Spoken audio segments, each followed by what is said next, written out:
Welcome to the Whiskey Jug, the only whiskey show on the internet that still believes a dog makes a very suitable whiskey drinking companion. And today on the Whiskey Jug, we are going to be doing the last class review of the Russell's Reserve Rye Whiskey.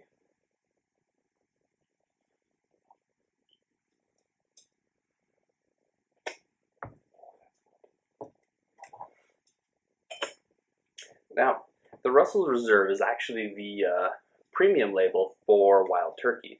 So if you're not a Wild Turkey fan, well, then I just don't know what's wrong with you, to be honest. So, the Russells, they really do put out some really good quality juice. And the Russell's Reserve is really something where they've been able to take a premium stance where they pick cherry barrels to it.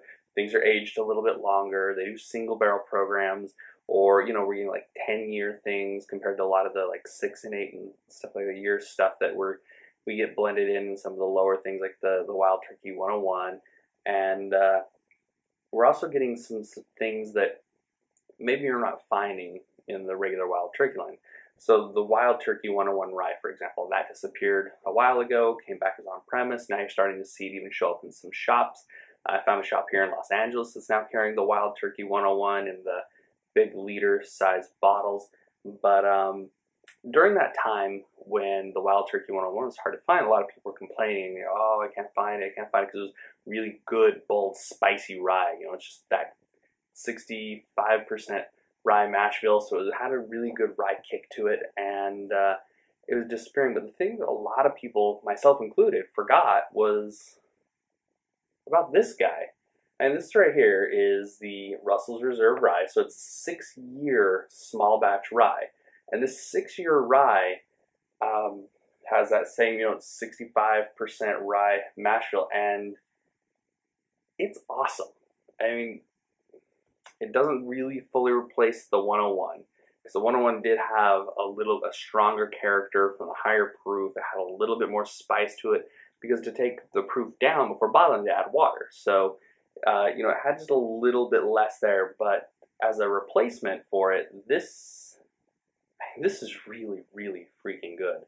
And obvious, because I've been able to drink the bottle successfully. There are whiskeys that I've gotten way before this one that I haven't been able to drink the full thing of, because I just haven't been enjoying them enough. Won't name names here, but the review will be coming as soon as I can get myself to finish the bottle, and it's not going to be a pretty update. But anyways, back to the rye at hand. Let's give it a little run on the nose, a little sniffy sniff, shall we? So when this bottle was first opened up, the caramel was it was higher than the rye, but after getting about a quarter-ish and then lower, the rye spice started to get more and more prevalent. And right now, that rye spice is really high. And you can just smell the rye, whereas before the caramel kind of took over a little bit. The caramel has taken a backseat to the rye on the nose. Still some of those butterscotch, red berry notes like strawberries, raspberries, things like that. Little vanilla in there, some dill from the rye.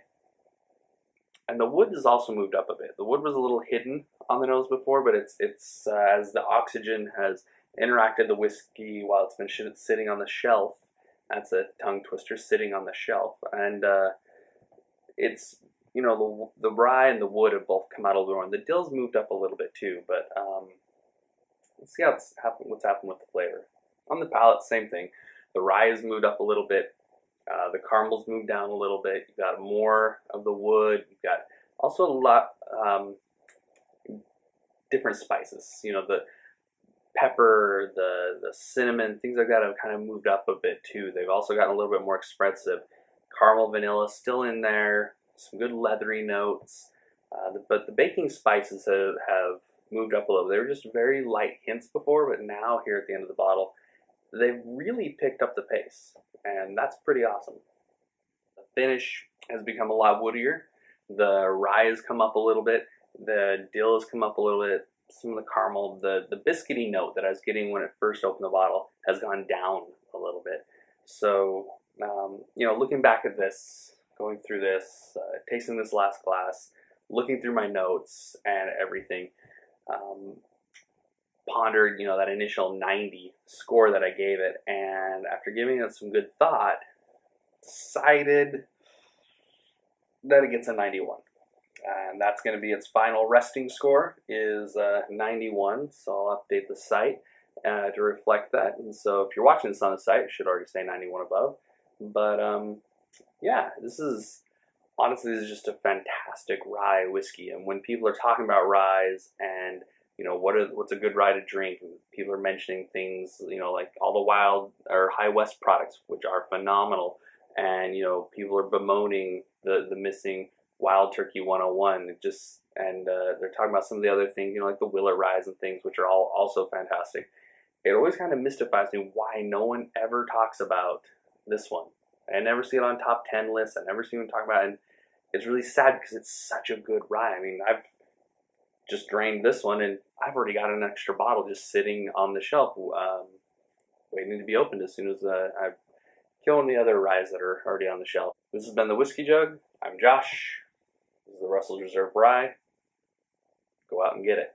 Cheers.